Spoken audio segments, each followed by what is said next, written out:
you are relentless. You know that? Once you get onto something, you never let it go. Well, I thought this was important to both of us. You know damn well it is. You don't sound that way. God, what are we doing to each other, Di? Haven't we been through enough already? Look, do you want to give up?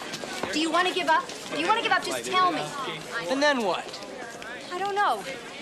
I'll try to I don't know. I am human, okay? I have my doubts. It doesn't mean I'm not committed. Well, I'm sorry. I have my doubts, too. But maybe I'm just paranoid. I don't know. It's just when you want something so much. But you are not alone in this, Diane. It's the two of us, you and me. Fine. Fine. Maybe I'm just crazy, okay? Fine. Flight 174, non-stop to Atlanta, is now boarding gate 21. I'll tell you something. One of the best days I can remember is when you came to me and said, Greg, I'm ready to try again. Really? Yes, really. So don't put me through this. I don't know why you put up with me. Yes, you do. Mr. Murphy, please meet your party at baggage carousel 6. Hey, be careful up there. Always. You know that. See ya. Attention, please. Conwest Airlines Flight 2412 from Phoenix is now arriving at gate 16. Right here. Yeah. Attention passengers, Conwest Airlines Flight This way. 1501 is Quickly. service to San Francisco. This way. You're ready to begin boarding at gate 19.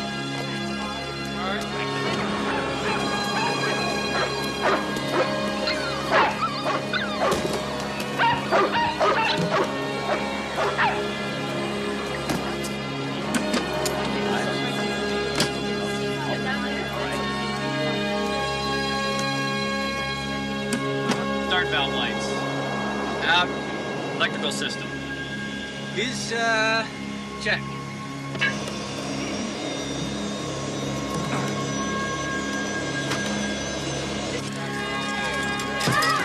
This is the final boarding call for Conwest Airlines Flight 1501, now boarding through gate 19. I can't believe it.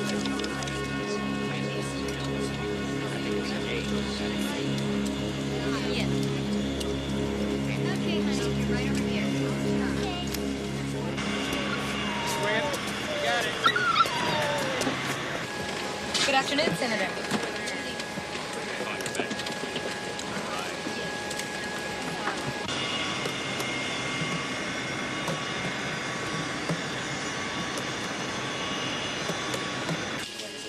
Hi, Senator. My name's Lorraine. Could I get you something to drink? Oh, maybe just some coffee, You, sir? No, thanks. External power APU. Ignition is off. Gear lights. Down, 3 green. Hydraulics. We got a low pressure light here. That pump's not putting out. Damn. We can go without it. I know. Getting all over us about delays. Got 2 backups. Yeah, but I don't like it. Good afternoon, ladies and gentlemen. My name is Greg Hofston. I'm your captain. On behalf of Conwest Airlines, I'd like to welcome you aboard Flight 1501 to Kansas City and then on to San Francisco. Well, there's an indication here on one of our hydraulic pumps that I don't like. We're allowed to go with it, but I prefer not to. And so, in the interest of safety, we are going to be delayed here an hour, maybe an hour and a half. I hope you'll understand that this is all in our best interest, and we will keep you posted as to any progress. In the meantime, thank you, and we appreciate you flying Conwest. Sorry, Senator. An hour and a half, I don't know. I've got to be in Kansas City by 8 o'clock tonight. Got to be. Well, there's that United flight in half an hour. Of course, we may have to bump somebody. Well, what are we going to do? Got to be there. Maybe next time. Sorry. Okay, I will. Okay. Sir? Yes. Our name is Switzer. Yes, Mr. Switzer. The missus and me got this bargain flight to Honolulu. Are we going to miss it? We've been planning this trip for years. What's your layover time? In San Francisco? Only about 2 hours. Well, you should be all right. We'll see what it looks like when we get to Kansas City. Well, I guess. Oh, now, don't worry. One way or another, we'll get you to Honolulu.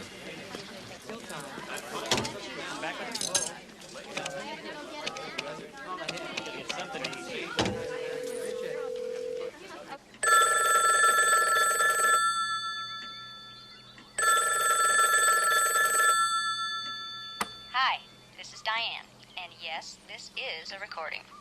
Now don't hang up. Greg and I are out running around someplace, but we'd still like to hear from you. So don't be shy. Talk as long as you'd like, and we'll get back to you as soon as we can. Thanks. Hi, Di, it's me. If you're there, pick up the phone. Damn, I really didn't want to miss you. We've got a delay here before we take off, and I just wanted to talk to you and sort of explain to you what I'm going through. In the first place, I'm sorry. Just bear with me about this pregnancy thing, will you? Oh, great. We're playing with my airplane. It's mine. It's not yours. Yes, it is, too. It's mine. Don't give it back. No. It's mine. Hey, give it back. Enough of that. Well, make him give me back my plane. It's mine. It's not. It's too stupid. I told you what would happen if this happened again. Now, in the house. Hi. They had nothing else to play with. I'll get this. Did Greg get off okay? Yeah, as far as I know. You're ruining my life. That's what mothers are for, honey. You can have these two. Oh, Diane, I'm sorry. It's not what I meant to say. Dixie, it's been 7 years. You can stop walking on eggs now, okay? Come on.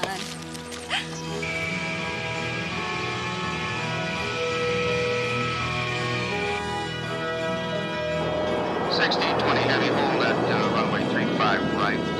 Conwest 1501, you're cleared for takeoff on runway 35 left. Wind 010 at 13, altimeter 29.9. 1501 is on the roll.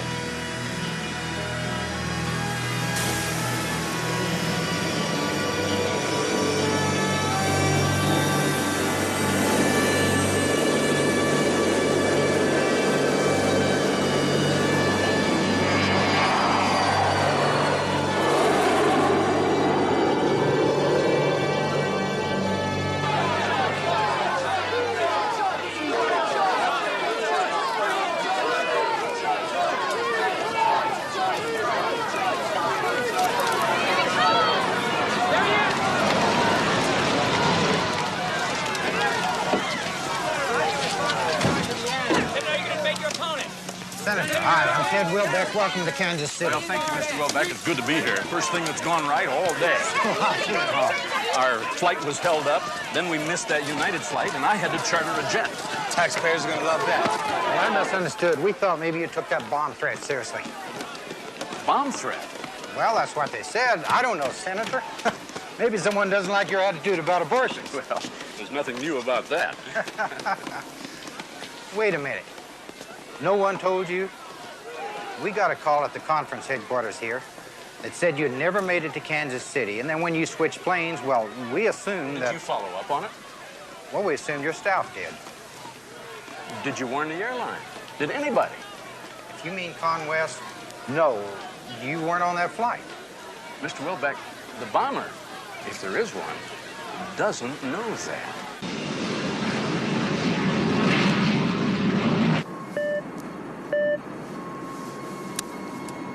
This is Conwest 1501 answering cell call.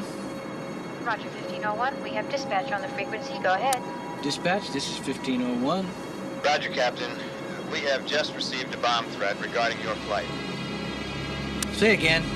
You have a possible bomb on board. Can you verify that it's on 1501? Negative. It's up to you, Skipper. Okay. Right then. Keep us informed. Roger. So what do you think?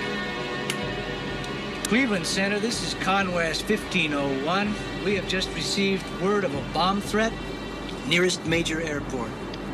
Go ahead, 1501. Request expeditious clearance to... Is it Dayton? Dayton. How does that look to you, Center? Our radar shows a solid line of thunderstorms. You're going to have to pick your way around them. Choice of Dayton Airport or Monitor Municipal. Monitor's as good as any, then. So what do we tell the passengers? Well, odds are it's a hoax, right? So no sense sending some poor soul into cardiac arrest over nothing. This is Captain Halstead. I've just punched on the fasten seatbelt sign. There's some rain showers ahead and reports of some turbulence. Now, we can't fly over this stuff, but rather than return to Washington, I've elected to set us down in Dayton until this activity abates. I know this causes further delay, but under the circumstances, it is the safest thing to do. So, flight attendants, please prepare cabin for landing. Thank you. No. Approach control, this is Conwest 1501, descending to 3000, proceeding direct to the Monitor Airport. We are painting some fairly heavy storm cells between here and the airport. If you can, request radar vectors around the activity. Cells are building rapidly in all quadrants. Looks like the softest spot might be, turn right, heading 035. Descent must maintain 3000. Wait a minute, that puts us right into a big one. Well, we show that to be about the best heading for you, sir.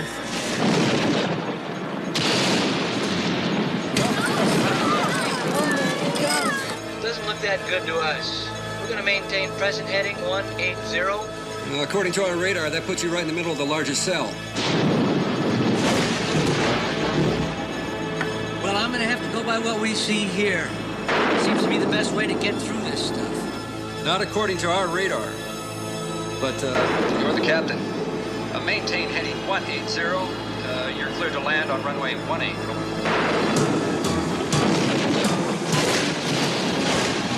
Flat 15, landing gear down.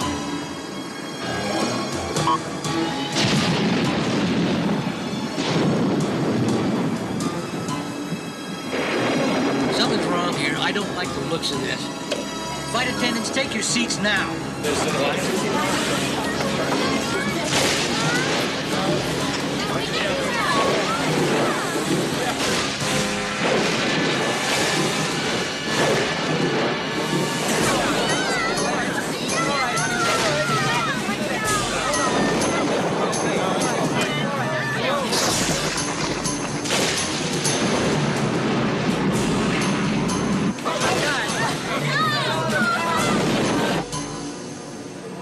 What is it?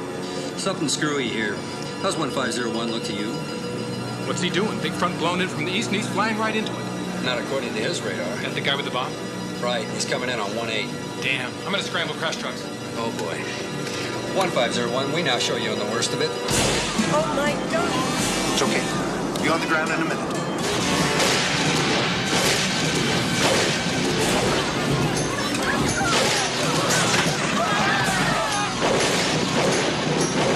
Damn, where did this thing come from? Hold on, Boy, it's a rough one.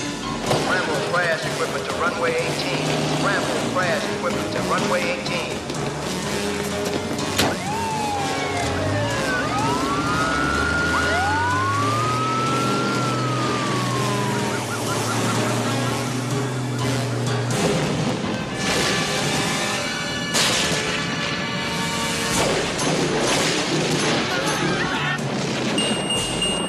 We've lost number 2 engine. Damn, too much water. Maybe not.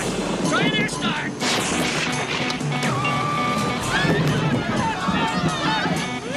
Whoa, up. Whoa, up. Whoa, up. 1501. Whoa, up. Whoa, up. Whoa, up. You got it, Joe! 1501. 1501. 1501. 1501. 1501.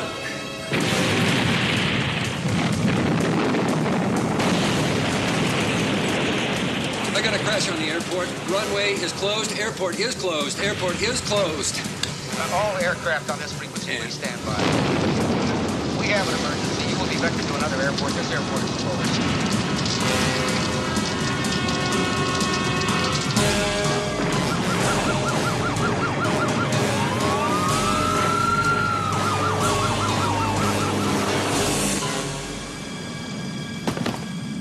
Look at this. Especially the overhead bins, melting, dropping onto the passengers. The plastic trim's putting out what? Well, smoke, ammonia, cyanide, all kinds of lethal gases. This stuff is killing people. Wes Goddard here. Yeah. Where? Conwest Air? Pam and Bob are with me now. Notify the rest of the GO team, will you? Right, bye. We've got a DC-9 down, Dayton, Ohio. We're on our way. Where do you think you're going? Home to bed, and don't try to stop me. I wouldn't dream of it. They've got beds in Dayton. Dayton? What does Dayton have to We've do got with a anything? plane down. 100 fatalities, maybe more. The news director wants you on the air in 5 minutes for a special news bulletin. I need everything we know and quick, and keep the information coming. I want to leave for the crash site as soon as we finish here. Have our satellite feed set up and hot by the time we get there. And tell them to make sure the wreckage is in the background. And lighted. I can't believe I forgot Greg told me that spare was flat. Listen, if I say something, you won't get mad at me. No.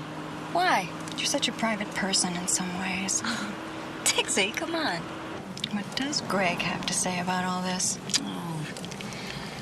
He just bawled me out for not believing in him. I guess we're both still a little sensitive about it. Well, you know, when Mary Ann died, you have no idea what we went through together. But that's the point. We went through it together. You've had what? 2 miscarriages? And then this perfectly beautiful little girl that... You can say it, you know. Crib death. Do you have any idea what the odds are against 2 consecutive crib deaths? I'd just never forgive myself if I didn't try again. I'm ready. I'm ready emotionally. I really want to have another child. Is this the same Diane Halstead who swore to me that she was through with all that? Well, like you said, that was 7 years ago. Time changes things. Would be fun. Oh, my God. Oh, my God.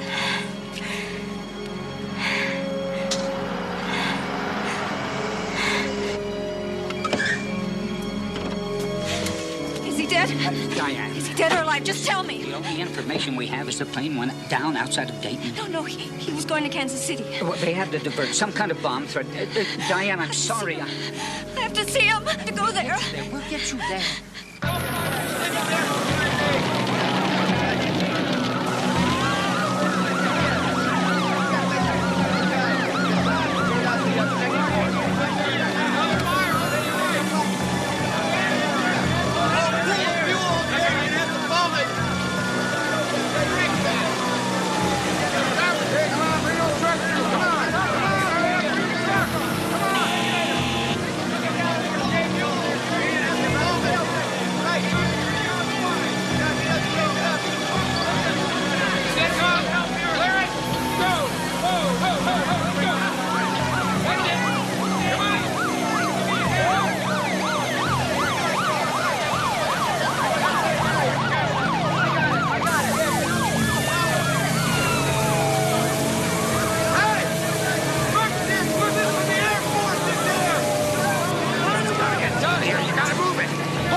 Portable lights set up over here, here, and one back by the tail section back there. The command post is fine where it is. Let's go, get it set up here. Got all right. Come on! Lieutenant, what can we do for you? Well, I need a staging area set up here. There's going to be a lot of vehicular traffic coming through. And somebody to check credentials. Sure, we can handle that. Hospital, anybody heard from them? They're coming in now. All right, we got a clear path for the ambulance. Right. What about the news people? Ah, to hell with the news.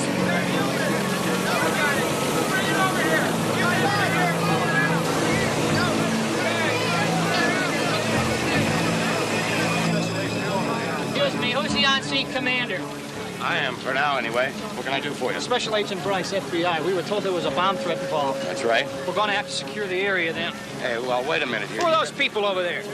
What the hell are they doing? CIA. Something about top secret cargo, that's all I know. Mueller, get into that. I don't want anything removed until we've completed our investigation. Bryce, we're looking for survivors here. I understand, but this is a possible crime scene. All this could be evidence. Look, if it's a matter of jurisdiction, No. Rescue operations come first, of course. Let's just try and stay out of each other's way, that's all.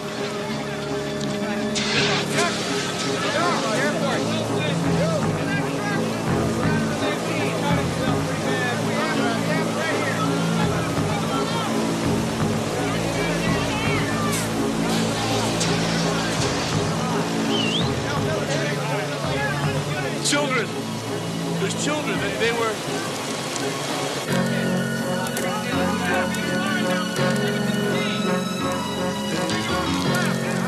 Where did he come from? Sir, excuse me. What are you doing here? You know, I've looked everywhere. Sir, you don't understand. This is a secured area. You're not supposed to... Wait a minute. Were you on the plane? Plane? No, it's my shoe, my other shoe. We got a survivor here! Medic! Sir, if you come along with me. Without my shoe? Uh-huh, this one.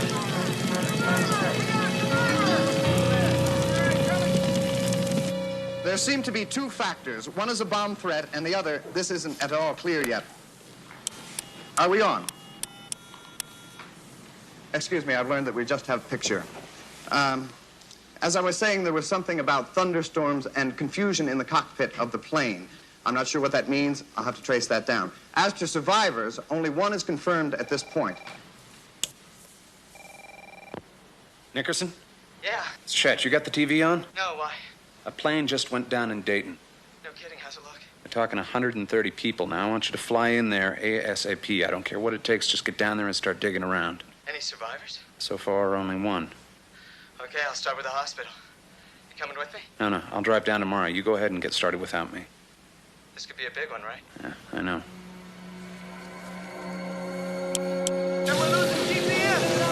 Hey! Hey, there's somebody in there! Alive? Don't know! Who is it? Can you tell? Can't get at him! He's got a uniform, though! Hydraulic John! Bring him in here. Let's go. I need a torch right away. Get it in here.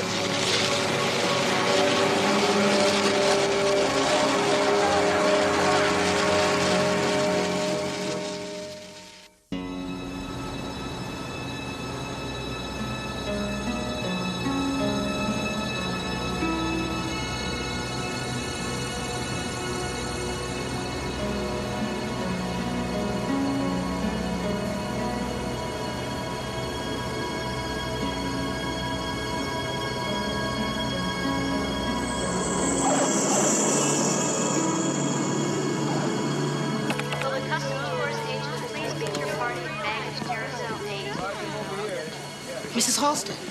Yes. Hi, I'm Marge Vale. Did you get the word? No, nothing. Why? What is it? Well, we don't know much. Except your husband's alive. Alive? Yes. Are you all right? Yes, it was the not knowing. How bad is it? Got no idea. Can I see him? Memphis and Atlanta is now departing at gate 12. Howard. Wes. Good to see you. This isn't everybody. No. More on the way. Howard, you don't know these folks. Pam Hayes, Hi. Survival Factors. Bob Stanton, Hazardous Materials Division. And, of course, there's this poor soul. Scott Cody, Howard. How you doing? Howard's our local guy. Pleasure, poor soul.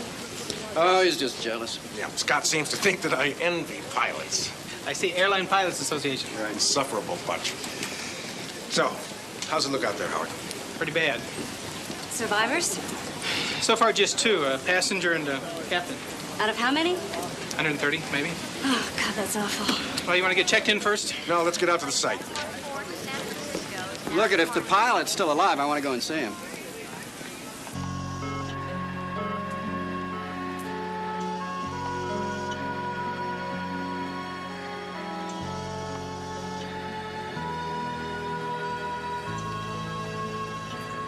It's me, hon.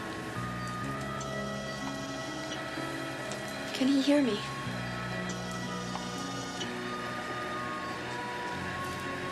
I never for a minute believed this could ever happen.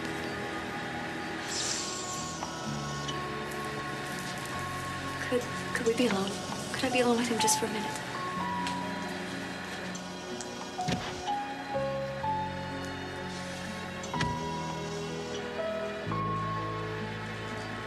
I'm not gonna let you go. I mean it. Come back to me. Please. Dr. Carmine, 4523. Dr. Carmine, 4523. Mrs. Halstead? Yes. I'm Scott Cody. How's he doing? I don't know, Ian. scary. How are you doing? Who did you say you were? Scott Cody. I'm your ALPA representative. Airline Pilots Association. Yeah. You know my husband? No, we've never met. Look, Mrs. Halstead. Call me Diane. Okay, Diane. Is there anything that the association can do for you? You got a room? You need a place to stay? No, I'm going to stay right here. Is there anything I can do for you personally? Yeah. You can tell me what the hell happened.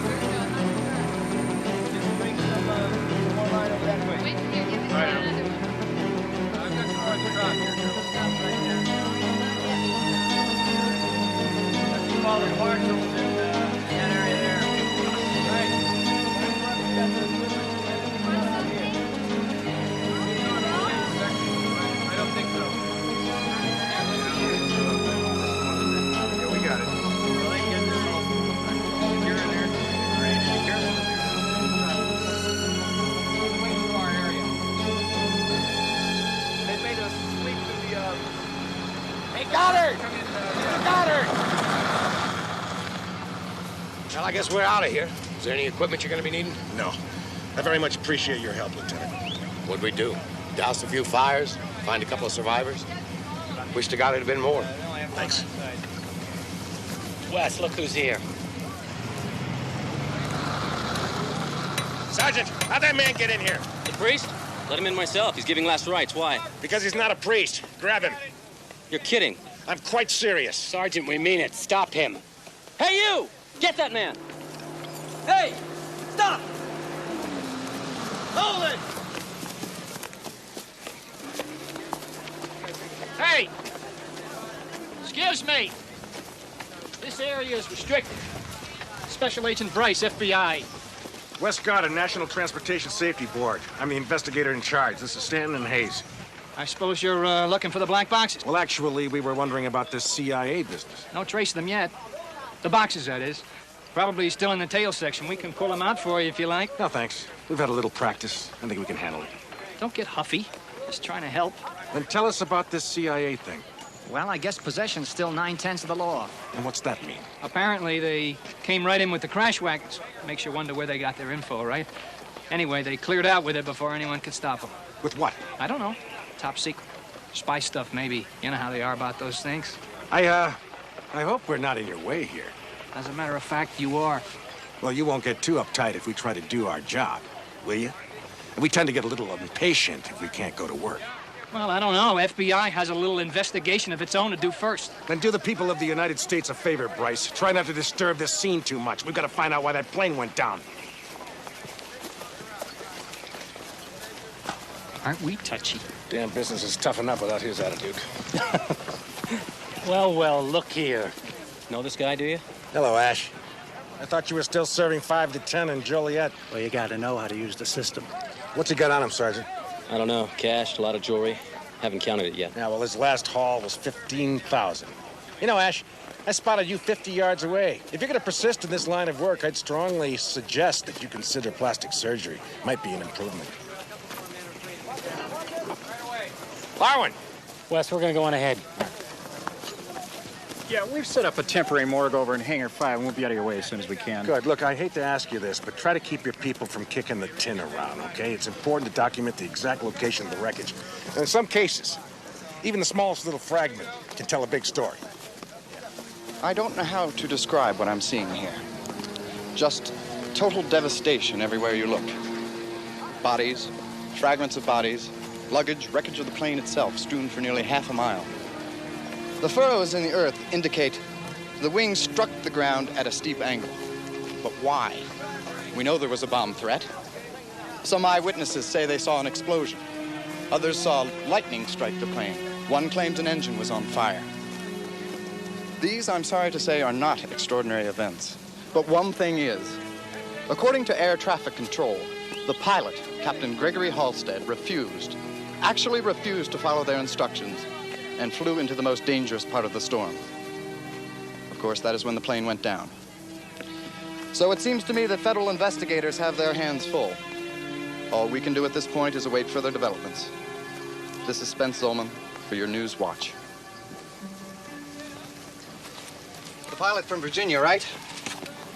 How are your contacts there? Pretty good. If not, I'll make some. Why? The pilot. Arguing with the tower? Never heard of that. Possible bomb aboard? Flying in dangerous weather? He argues with the tower? There's got to be a story behind that. I want to know about that man. I mean, everything. Okay, I'll get on it. The NTSB press conference is tonight. A push like that's gonna cost. Who cares? This is hardball. I want the goods, and I want it honest. I know that tone of voice. You smell blood, don't you? Look, everybody's got something to hide, including Halstead. Dig it out. I want it.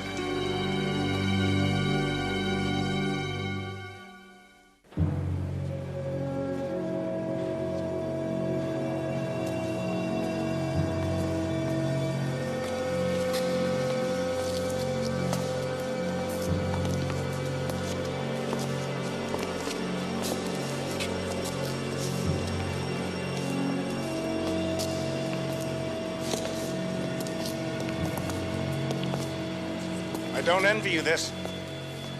How's it going? We're just swamped. We're all on overload here. But we'll do what we can. Look, what about the families? They're arriving in bunches now, and they all want on the site. They seem to think they can help with the identification. Can they? No, not really. I haven't got that much faith in eyeball ID anyway, and besides, the bodies are unviewable. Then tell them that. Hope they'll understand.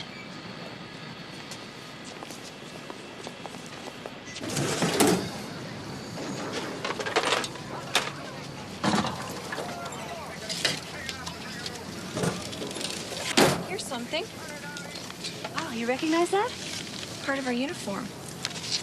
That would be whoever was in the galley jump seat. Oh, God. Lorraine. Oh, no. Oh, you knew her.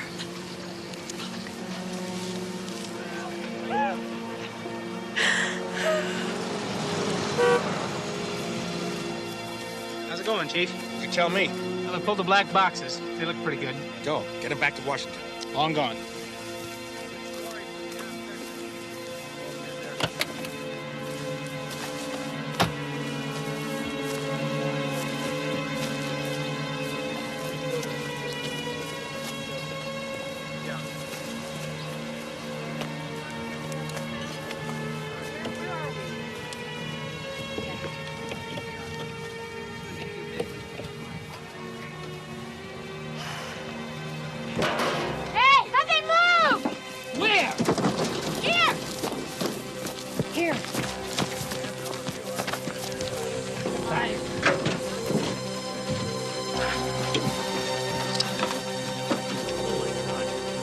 It's a dog! We're gonna have to cut it out. Hurry! Nickerson? Yes, sir. Tell me, sir, do you have any family or friends out here? Here? No, nobody. Well, who's looking out for you then? Oh, they're all very nice here. I mean, personally. Who's looking out for you personally? Well, I was going to say Emma. She's always... Your wife? I was right there. And I still don't believe what happened. That's where we come in, Mr. Switzer. We can help with that. If you take a look at that card there, you can see that I work for a law firm. Law firm? What's that got to do with me? We're deeply concerned about you. Matter of fact, Mr. Harmon himself is coming down here just to see you. And I think you should talk to him.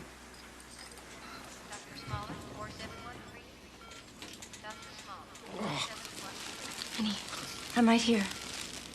I'm right here, honey. I'm right here. Guess we got a whole new problem here. We can handle it. What did you say? I said we can handle it. I like that wee. So do I. You all right? I guess this is not one of my better days.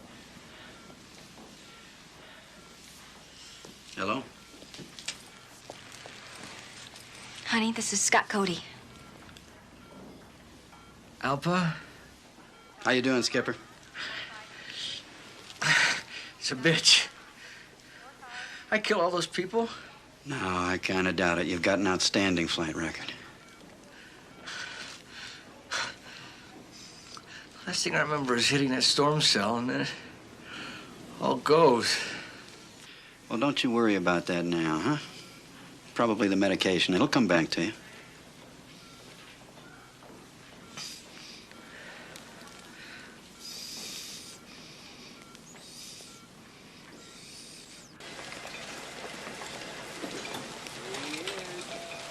I thought you didn't know my husband.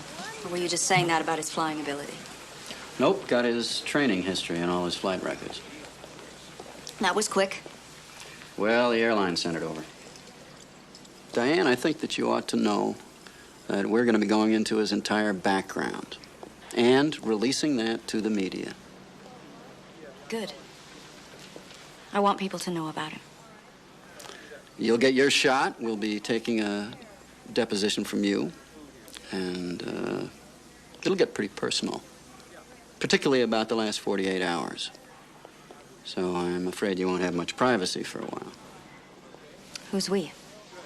Myself and some NTSB people. I thought you were Pilots Association. Yes, I am. You see, NTSB has to run the investigation. That's the law. I represent the pilots as an invited guest. I offer whatever expertise I can and try to protect our side. And what side is that? The truth. Whatever that may be.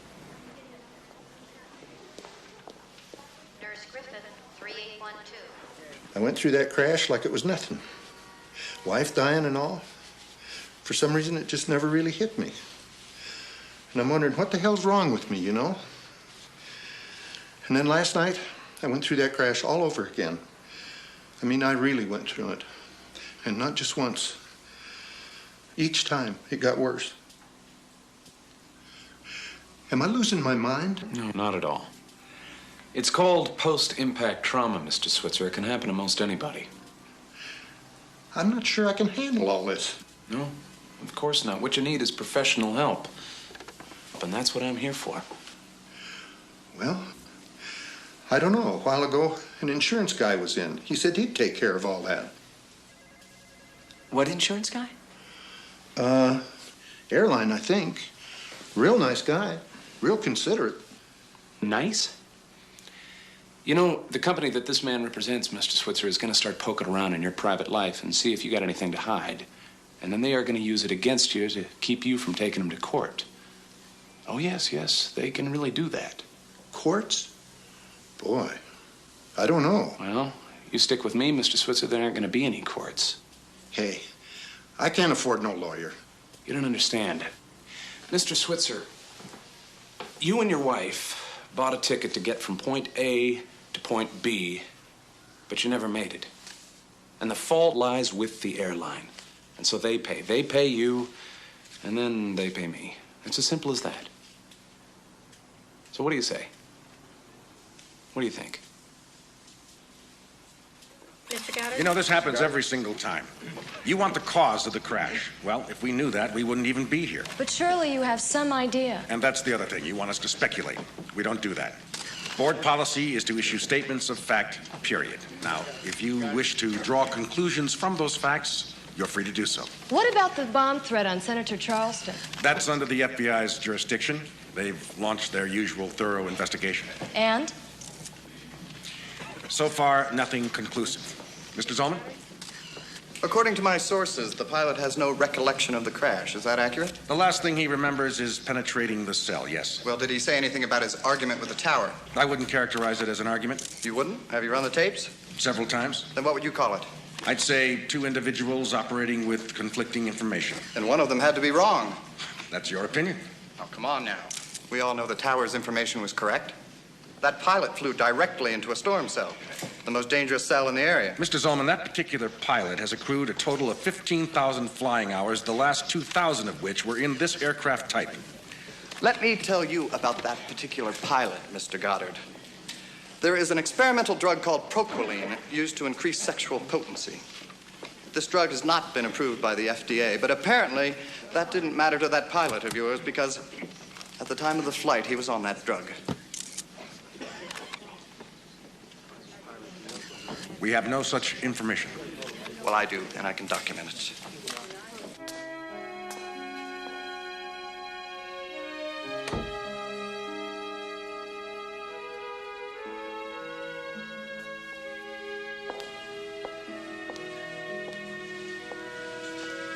How's he doing? About the same. What's the matter? We've got to talk. What is this proquiline stuff? How do you know about that? What is it, Diane? I don't think it's any of your business. You know better than that. All right, it was prescribed by a doctor. Airline doctor? No, Dr. Breck.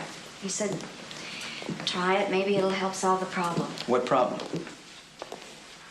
I'm trying to conceive, all right? That depends. Does the airline know that he's on this stuff? No. Why not? Because progaline's harmless. It's like taking aspirin. Who says?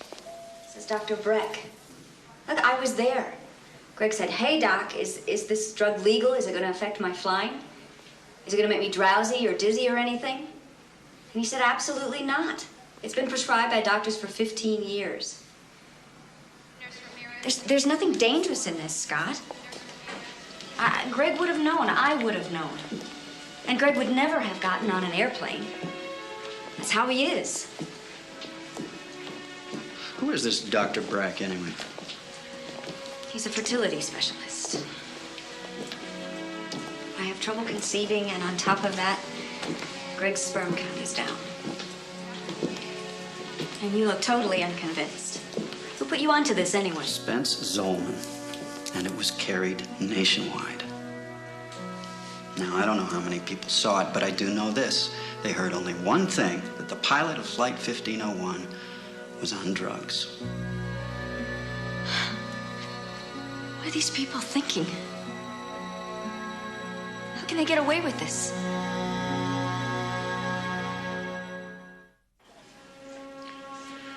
I don't remember the crash. I was not drug crazed, much I do know. Oh, but you were. That's why you can't remember. That's what they're all saying. And the ones who aren't saying it are thinking it. Zollman sure knows how to stack the deck, doesn't he? Take it easy. This is just one more problem for us to solve. We'll get through this one, too, you'll see. You promise? You doubting me again? No, sir. Never again. That's good. Because I am going to walk out of here and fly 10 million more miles, and we're going to have babies by the houseful. Houseful?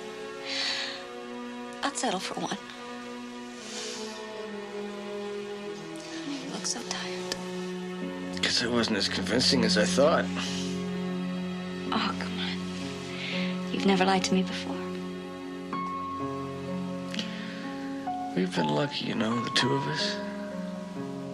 I know. It's like a tape. I can look back on my whole life now. I mean, the whole thing. If you fast forward it, it's simple. It's just like a roller coaster with ups and downs. Trying to stay alive. Maybe accomplish something. What have I accomplished? Well, you got stuck with me. Stuck? You're not gonna get out of it either. I need you, kiddo. You're life and breath to me, so just knock off this past tense stuff, okay? I don't like it. Yeah.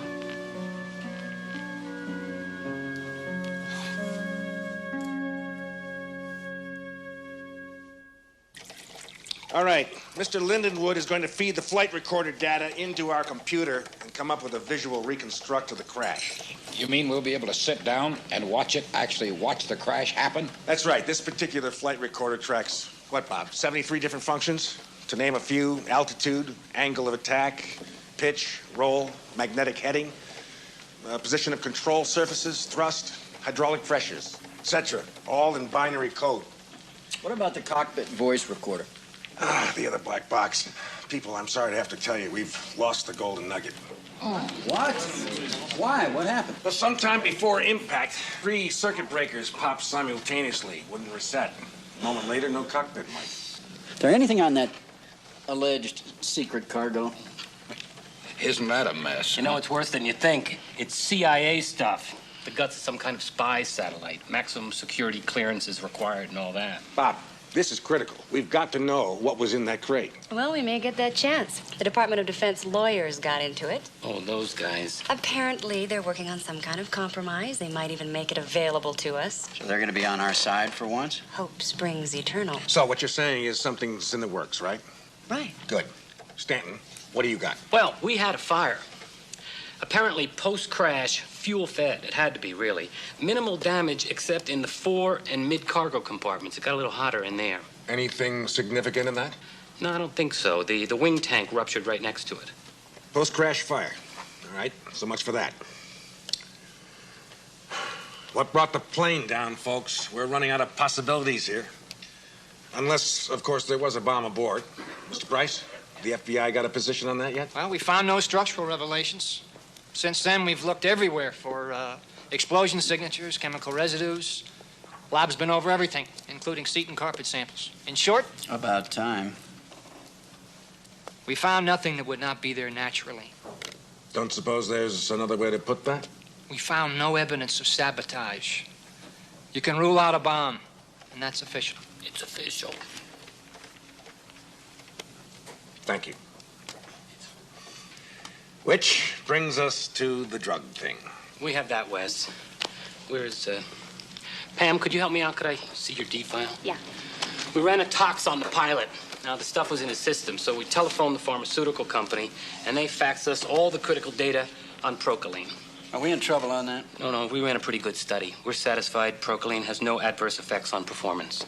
You mean there's no drug-crazed pilot? There's nothing blatantly abnormal here. Of course, that's not what Zolman says. Wes, we could question the pilot's judgment, flying into an ominous cloud on final approach. Could just be a wind shear accident. Oh, come on, Scotty. The controller specifically vectored him away from that cell, and yet he flew right into it anyway.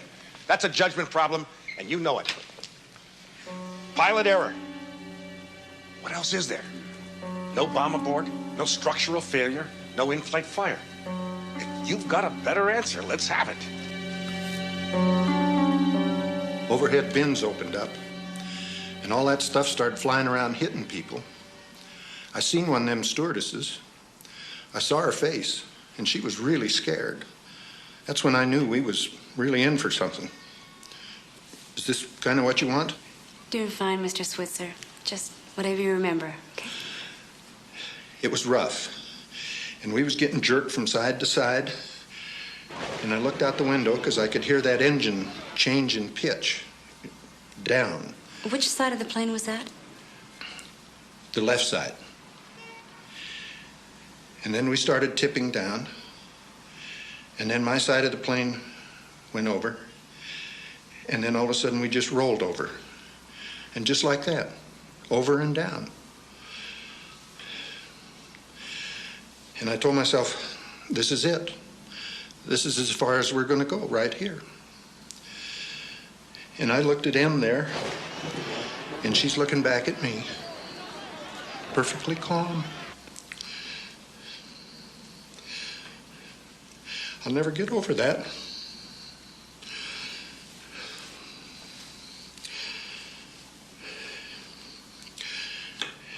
And then we hit the ground, and my seatbelt like to cut me in half, and my guts is up in my mouth, And that stuff has hit me in the face. What stuff was that? Well, it was like gravel. And it was hot, real hot. And then it was dark, black. And that seatbelt was really hurting, so I popped it open, and then I'm falling through the air, and I realized I'd been upside down. I hit the bottom, and I'm yelling for M, and feeling all around, and it's dead quiet in there. Smoke and all, lots of smoke. Jeez, I had to get out of there.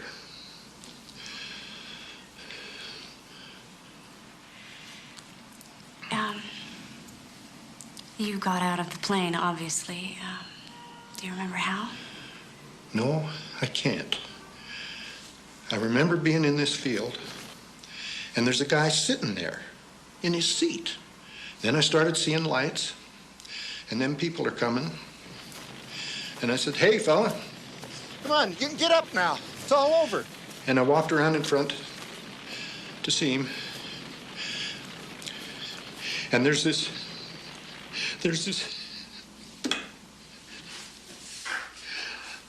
I'm sorry. There's this big chunk of plane just sticking. Would you like a break, Mr. Switzer? Them rescue people, I gotta tell you, there's something else. In my book, every one of them's a hero.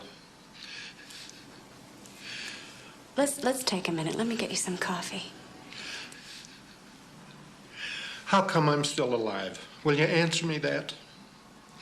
Em is sitting right next to me. You know how tight them coach seats is. Why her instead of me? Can you answer me that, for God's sakes?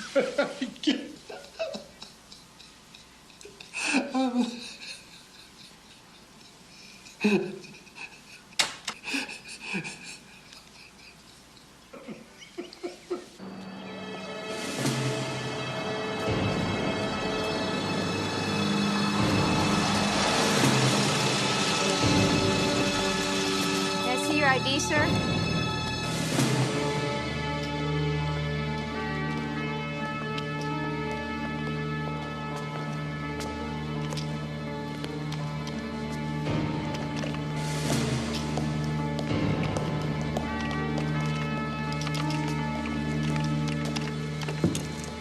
Let's get this thing going, huh?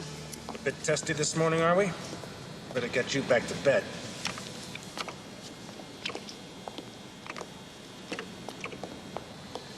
Okay, firing up the radar.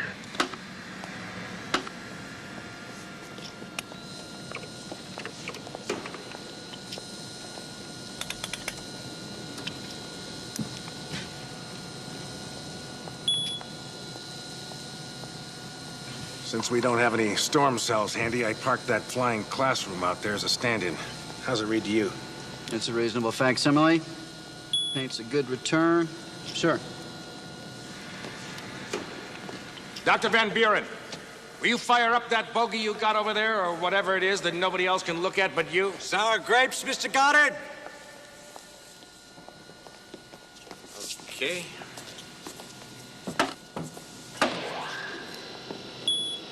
Is now powering up. It's gonna take a few seconds to stabilize, though. It should lock in about now.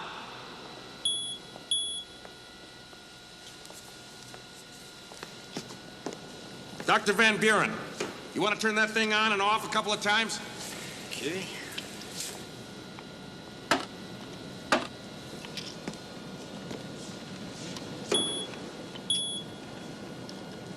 Now back on.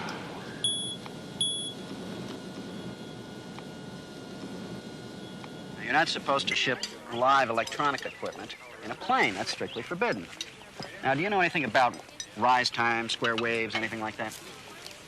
Not a clue. All right, inside of this CIA thing, there is some kind of a continually changing code. It's built in so that it can't be compromised by the enemy. Apparently, this causes it to broadcast odd harmonics. Now, the trouble is, these harmonics heterodyne with the key frequencies used to calibrate radar equipment in the nose. And you're not following any of this, are you? Nary a syllable. All right. What it amounts to is this spy stuff skewed Greg's radar. Not all the time, just some of the time. And one of those times happened to be when he was on his final approach coming into Dayton. Are you telling me that the radar lied to him? Yeah, you could say that. It told him that the storm cell was 30 degrees out of position. And that's why he flew straight into it. He thought that he was avoiding the cell, when in fact He flew straight into it. Right. Oh, thank God. Thank God, Scott. It's the one thing I couldn't understand. It just didn't make any sense to me, him flying into a storm cell. He wouldn't do that. I can't wait to tell him. You know, he halfway believes he crashed that plane. Hold on. Slow down now. Why, you just said that the radar was compromised. Well, there's a little more to it than that. For instance, The plane came down at an unusual attitude. what does that mean? You want it straight? Yes. It's beginning to look less and less like a wind shear accident. So what is it then? The way it looks now, but this is just now, mind you. And regardless of the radar thing... Don't say pilot error to me. You said you wanted it straight. That's what you're thinking? That's what they're all thinking? Fine. You're wrong.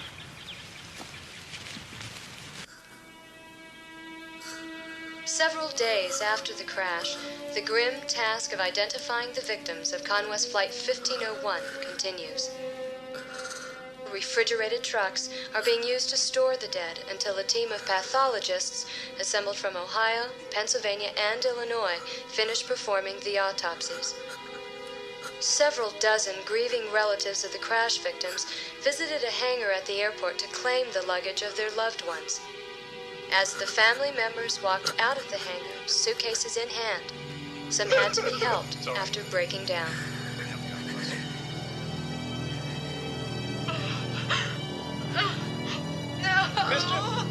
Georgia Kim reporting from Dayton.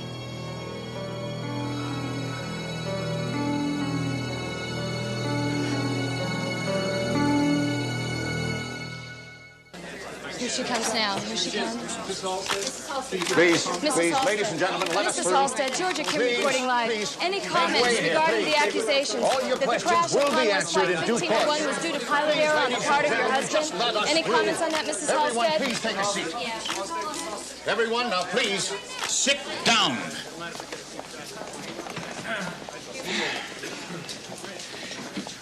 Thank you. I'd like to introduce Diane Halstead, the wife of Gregory Halstead, the pilot of Flight 1501. She has a statement she would like to make. Mrs. Halstead, did the airline know that your husband was on drugs? Excuse me, Mr. Zolman, I said she had a statement to make. The floor is not open to questions. That's all right. I'd like to answer that. As a matter of fact, I'm glad he asked. My husband was not on drugs, plural, Mr. Zolman. Only one. Proquiline. He was taking it in the hopes that we might have a child. Were you aware that this drug had not been approved by the FDA? No. Our doctor said it was no more harmful than aspirin. He's been giving it to his patients for years. Was the airline aware of this? No, I just told you. Proquiline is not dangerous. Well, that's one opinion. It's not an opinion, Mr. Zolman. It's established fact. Proquiline has been available worldwide as Jexostran. It's been on the FDA approved list for over 15 years. It's used to increase blood circulation. The only known side effects are dry skin and the possibility of increased male fertility. And to my knowledge, Mr. Zolman, neither of these things has brought down an aircraft. I think you know that. I think you knew the truth about Jexostran, and I think it is totally irresponsible of you to sensationalize all this and say that my husband was on drugs. I stand by my story. Your husband was on Proquiline, and Proquiline has been rejected by the FDA. It was not rejected, Mr. Zolman. It hasn't been accepted yet. There's a difference. It's still being tested for its effectiveness on male potency. What I'm trying to say to you is it does not produce drug-crazed pilots. Well, I hate to state the obvious here. Mr. Zolman, I think the lady has answered your question. Now, that's enough. Please, go ahead. At 5:31 this morning, my husband succumbed to crash-induced injuries.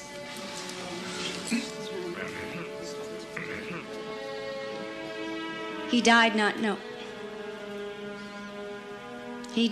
knowing how or why his plane went down, or what, if any, part he played in that tragedy. My husband was a wonderful pilot, especially in emergencies. And his concern was always for the safety of his passengers. Unfortunately, there's been growing speculation over what is being called pilot error. I know my husband. And I know that he did not cause that plane to crash. And I will not rest until I find the real cause. Thank you, that's all. Mrs. Halstead, you said during emergencies. What emergencies? You'll have to excuse me. I have a funeral to arrange and a plane to catch. Mrs. Halstead, if I could, just one Where's the lady? Halstead. Where the hell is your sense of decency? Now that's it. Bomb things out. Looks like pilot error. Yeah, pilot error. I mean, I don't know now. The guy's dead. What are we going to do with that? Well, if he can't defend himself, it can only help us, right? Yeah, but to do what? Beat up on a dead guy? Sue the widow? Take away her house? Nobody wants that. There's no money in that anyway. Maybe yes, maybe no. Look, the airline, that is the deep pocket. The only deep pocket. And we got to make him culpable, and I mean bulletproof. You understand? A bulletproof case. Don't know, Chet. Airline's got a pretty good out. Never even heard about the drugs. Yeah, the wife said that, didn't she? I mean, it struck me odd the minute it came out of her mouth. I mean, who would volunteer information like that? Nobody's that honest. Put us right in the toilet, too. Damn it. I don't like the way it's going, Nick. I feel naked as hell. Why? Well, I'm being interviewed tonight, you remember? So? Well, this is national coverage. I may not get another shot like it. I need something sensational, and I haven't got it. Come on, what do you call Switzer? One survivor out of 128 people, and we got him. For once, the heavyweights are all out in the cold. Yeah, blew us right out of the water. How could she? Maybe she's not that honest. What are you talking about? Well, it depends. See, if it comes back pilot error, forget pensions and benefits. The airline has a cutoff clause? Oh, yeah. Schlock airline. Smart contract, though, huh? Could save Con West a bundle. Yeah, send the widow right up there. Hold it there. Oh, no, they don't. Not to me, they don't. I'm gonna shoot this right back in their face. You've said some interesting things here, somewhat hypothetical. You're accusing her of what? Collusion? Conspiracy? Hey, Paul, I just asked.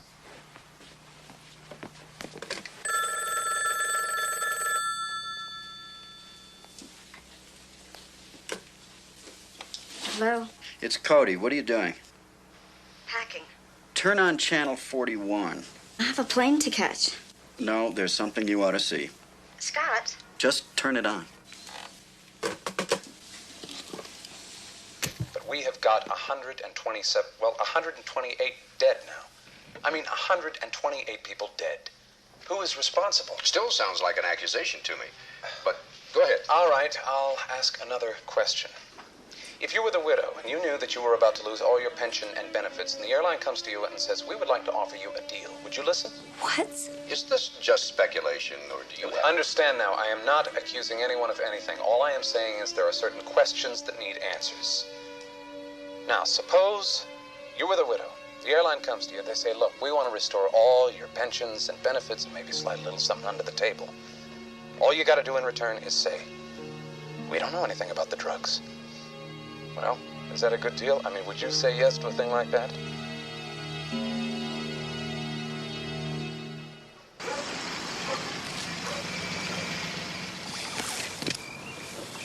I am still so angry. Just can't believe that bastard Harmon. You'd think he'd at least wait until after the funeral. Oh, I don't know. I think maybe he did me a favor. How in the world can you say that? Oh, and all the aviation experts gang up on you and they all tell you you're wrong, you start to think you're wrong. But now, by God, Harmon made me angry. And I'll tell you something else. I'm not wrong about Greg. I'm not. He did not cause that plane crash.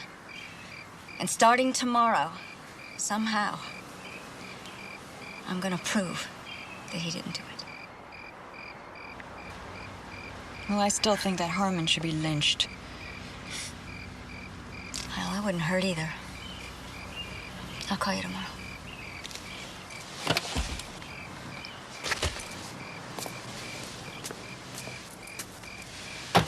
You're gonna be all right. Thanks for the lift.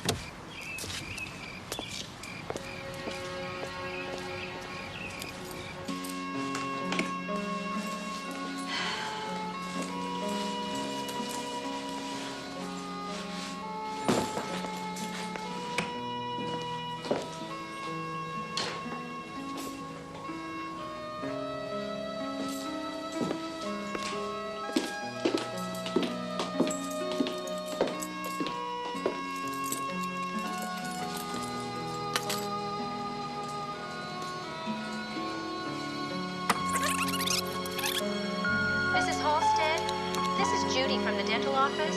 I'm just calling to remind you of your appointment on Thursday. See you then. Hi, Di, it's me. If you're there, pick up the phone. Damn.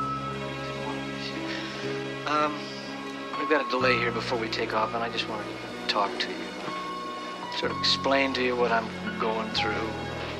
In the first place, I'm sorry. Just bear with me about this pregnancy thing, will you? We'll have our child. Don't worry about that.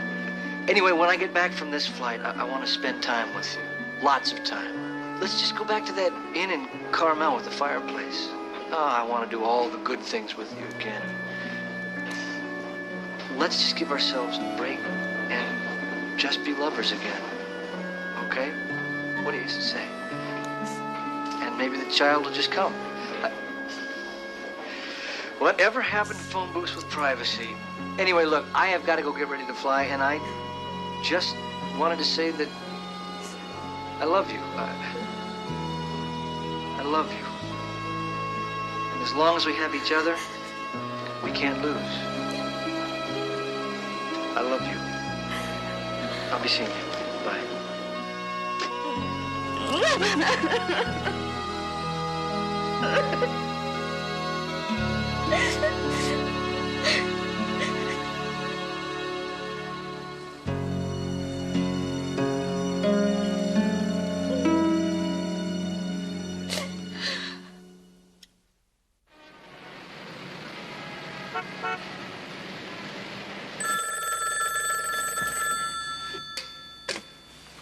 Yeah, hello.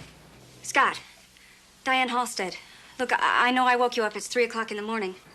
Well, thanks. I really needed to know that. I'm sorry. I need your help. Okay. What's up?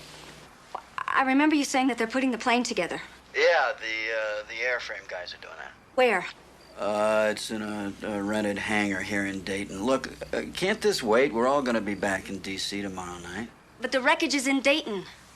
I've got to have a look at it. Why? You don't know what to look for. No, but you do. Well, no, not really. You know more than I do. That's not the point. Look, the NTSB guys are the real experts. Why don't we just let them handle it, huh? Has the board made a decision yet? No. But it is going to come out. Pilot error. And look, I hate that idea just as much as you do, but there's no way around it now. Then make me believe it. Prove it to me. Maybe then I can get some sleep. Why me? Because you're the only one I've got. Besides, I'm booked on the next plane.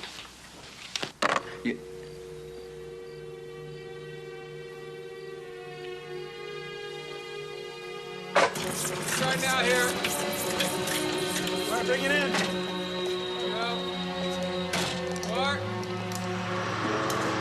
This held up pretty well. Well, strongest part of the airplane. You know, it's funny what impact will do. So damn capricious. Remember Switzer, the fellow they found wandering around in the field? Yeah. He was up there, 19A. What spared him, I wonder? And then there's the dog, of course, down in the forward cargo compartment. Well, he survived for almost a week. He died? Amazing that he survived at all. Oh, my God. Look at this. Must have been pretty hot in here, huh? Yes. Mid-cargo compartment. Took out the CVR, APU controls, engine controls. They all run through here. Took all of those out, and about half of the hydraulic systems running aft. That have been before the crash or after? We wondered about that, too. We've got an in-flight fire here, we said. Explains everything. The lost CVR, circuit breakers popping, and the control circuits for the throttles go through here. Sure. Cut the circuit and cut the fuel, right? And the number 2 engine went dead, we know that. Sure, an in-flight fire. So that's what happened? Well, then we realized, you see, this is the mid-cargo compartment, which means a Class D compartment. That ended it. No fire. I don't understand. A Class D compartment is pressurized, but there's no air, no oxygen, or very little. And of course, no oxygen, no fire. Fire feeds on oxygen, right? Too bad. I rather like the theory myself. You see, the controls for the rudders come through here. They're cooked, too. Kind of hard to land a plane without a rudder. Well, wait a minute. What if a fire had gotten started in there somehow? Just isn't possible. But what an idea, Scott. An in-flight fire. He's right. It would explain everything. These guys built the plane, and they say no fire. Why do you keep pushing it? You know why. Fine, have it your way. Well, what kind of attitude is that? All right, look. When I told you pilot error, you said make me believe it. Yes, and I meant it. When we get to Washington tonight, I got something to show you. What? The flight data recorder is intact. I think you know that. The lab used that information to reconstruct the last moments of the flight. Got it on a tape. It's totally accurate. And I think you ought to see it.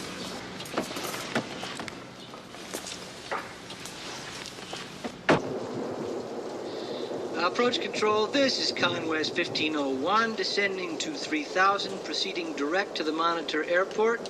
We are painting some fairly heavy storm cells between here and the airport. If you can, request radar vectors around the activity. Cells are building rapidly in all quadrants. Looks like the softest spot might be turn right, heading 035, descend to and maintain 3000, over. Wait a minute, that puts us right into a big one. Well, we show that to be about the best heading for you, sir. Doesn't look that good to us. We're going to maintain present heading 180. All right. Here it comes. According to our radar, that puts you right in the middle of the largest cell. You sure you're up to this? Well, I'm going to have to go by what we see here. Ask me when it's over. Seems to be the best way to get through this stuff. Not according to our radar, but you're the captain. Maintain heading 180. You're clear to land on runway 18. Flaps 15, landing gear down. Something's wrong here. I don't like the looks of this. Flight attendants, take your seats now. And right here is where they hit the storm cell. My God, look at that. Dropped about 1,500 feet there. Where'd this damn thing come from? Hang on. Boy, this is a rough one. But he's holding it. Look at him fly that plane. This is where they lose number 2 engine. We've lost number 2 engine. Damn, too much water. Maybe not. Try an air start. See the wing drop? Lose it how? Well, I'd say it flooded. Too much water. Is that possible? I've had it happen. 1501, we now show you the worst of it. What are you painting on your radar? 1501. 1501. We've got no... 1501. That's it. They're on the ground. I don't understand. Why did it just roll over like that? Because Greg failed to use the rudder. All he had to do was apply a right rudder to prevent the roll, and that plane would have landed safely. Oh, that's impossible. He wouldn't just sit there and not make a correction. Look, the flight data recorder doesn't lie. Here, see it for yourself. Okay. Left engine spool's down, and look, see right there? The rudder stays in a streamlined position all the way through impact.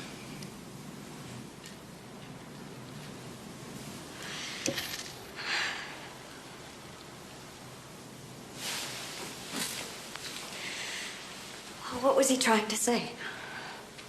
What was he trying to say? We've got no what? No left engine. What else could it be?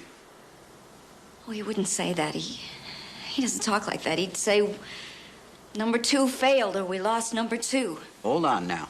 Hold on. What did Chadwick say? What did he say about the rudder? About the rudder controls? They're cooked too. And you can't land a plane without a rudder. Diane? Well, it's the only thing that makes sense to me. You're not being realistic. No rudder. That's what he was trying to say. We've got no rudder. Well, couldn't it be? You're holding on to nothing. There was no fire. There couldn't be a fire. Don't you think I want it too? For God's sake, I'd give anything if I could believe it. But the facts just don't support it. How can you say that? Because flying's my business, damn it. I know what I'm talking about. And I don't, I suppose. That's right, you don't. You are holding on to an impossible idea. Because you don't want to face what happened. Don't talk to me like that. All right, let me give you my version. Okay? Greg flew through the tough stuff. The really tough stuff. And then, apparently, because there is no other explanation now, apparently he just flat lost it. Or he blacked out. No. That is totally unacceptable to me. You're fooling yourself. There's no way around it anymore. There's nothing left but pilot error. No. I admit I had my doubts, but not now. And no matter what you think, as far as I'm concerned, this investigation is over.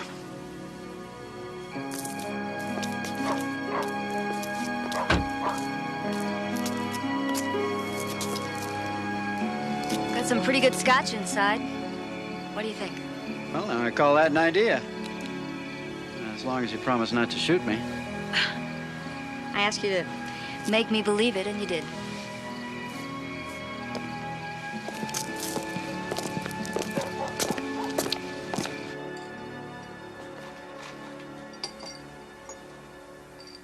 Rock's all right? Yeah, fine.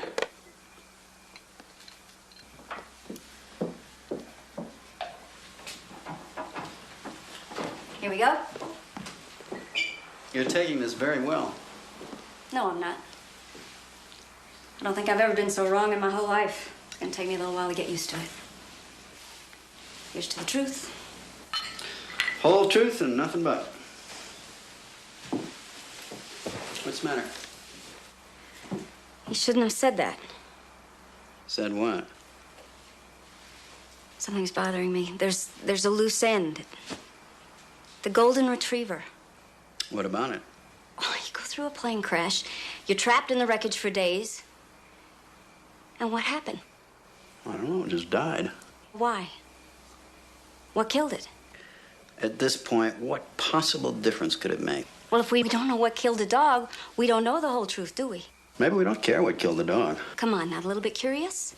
Not one little bit. For the first time ever, you disappoint me. Lady, I've walked the last mile for you, and then some. But this is it. Right here is where I get off.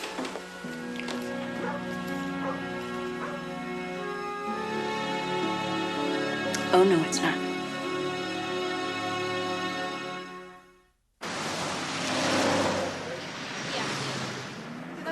So where is she now?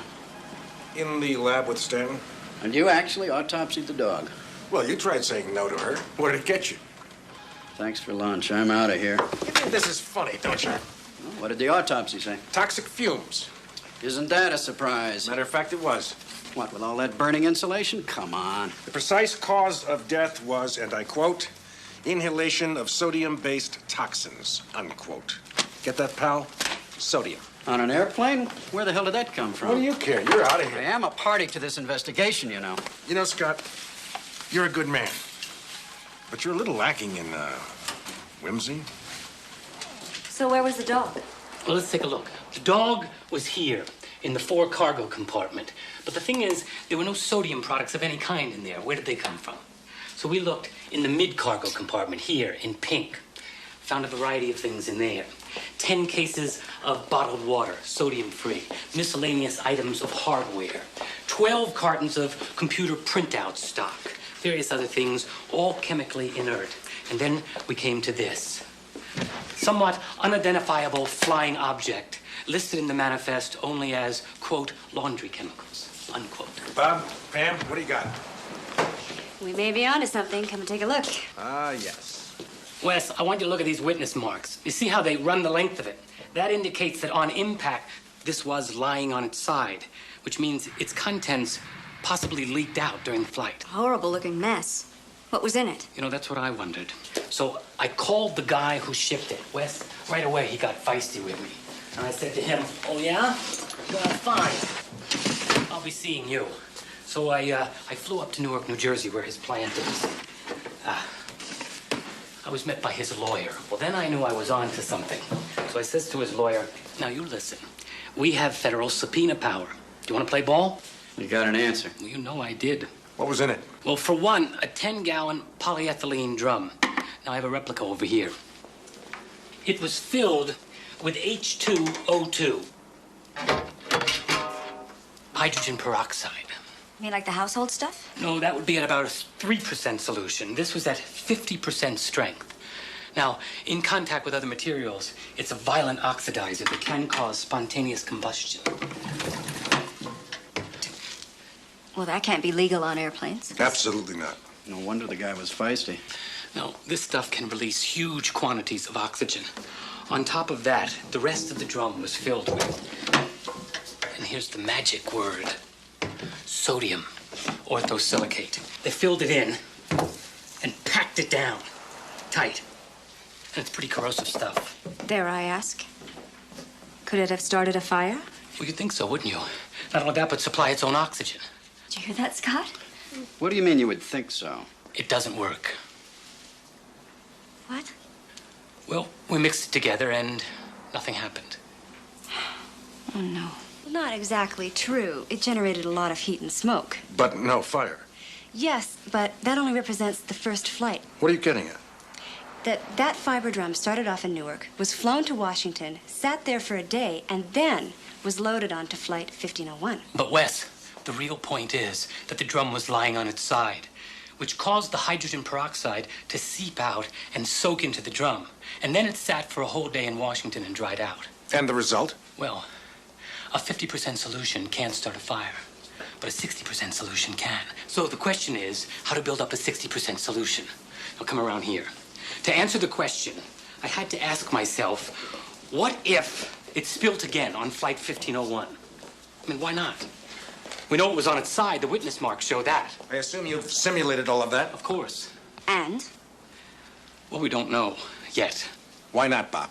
Because, well, you see, these fiber boards have been soaked in hydrogen peroxide, and we're just waiting for them to dry out.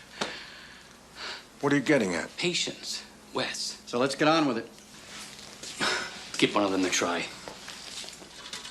Maybe this one's ready. Excuse me. I'm totally lost. Well, it's really not all that complicated. Just think of this as the fiber drum. It's already been soaked in a 50% solution. Then you let it dry out. Why? Because that's what happened at Baltimore, Washington. Yes, it dried out, but the hydrogen peroxide is still in there. Do you see? At a 50% strength. Now, I add the sodium orthosilicate, and as we know, nothing happens. However, in my hand, I hold some more of the 50% solution of you-know-what. As I simulate the leak, it slowly soaks into the cardboard. Slowly. We wait, tension mounting. And theoretically, somewhere down in that mess, the concentration is building from 50% to 51 to 52.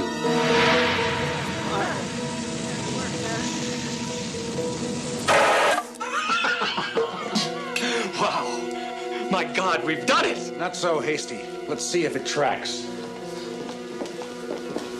If we did have a fire, it would start here in the fiber drum. Okay. Heat rises. So what's above? The John. First thing to go wrong? Three-phase motor and the John kicks off. That's right. 3 breakers pop, wouldn't reset. Why? The wire's melted. What next? Cockpit voice recorder. And the voice recorder circuitry goes right along with the engine controls. And the rudder controls, even I know that. Okay. In this order, then. Big hot chemical fire in the fiber drum. Heat rises, 3 breakers pop, CVR goes south, number 2 engine flames out, and the rudder controls sever and die. Well, what do you know? Does this mean Greg's off the hook? Cause of crash. Loss of control due to in-flight fire. Period. Had to be. Excuse me.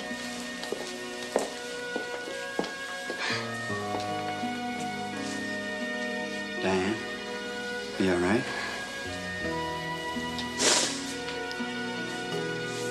Fine.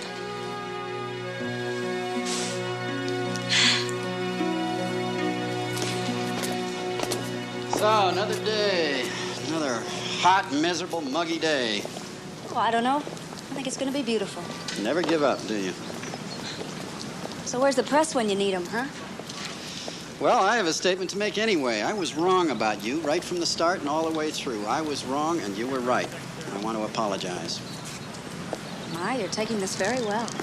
Yes, I am. You know, Wes Goddard says that I lack whimsy. He may be right.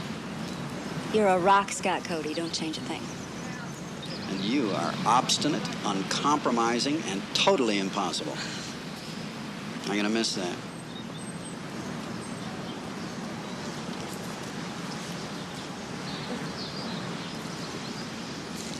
Thanks for your help.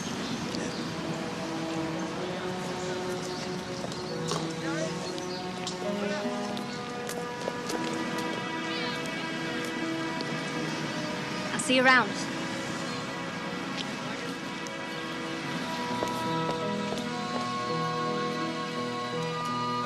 According to NTSB officials, in the final desperate moments of Flight 1501, Captain Gregory Halstead wrestled heroically with the controls of an airplane that was literally burning out from under him, while his in-flight radar misdirected him into a deadly storm cell. This plane went down. 128 people were killed because, 1, live electronic equipment was shipped aboard. Why? To save time. And 2, deadly illegal compounds were unloaded, labeled only as, quote, laundry chemicals, unquote. The only comfort we can take in this tragedy lies in its uniqueness. Its very oddity assures us that it can never happen again.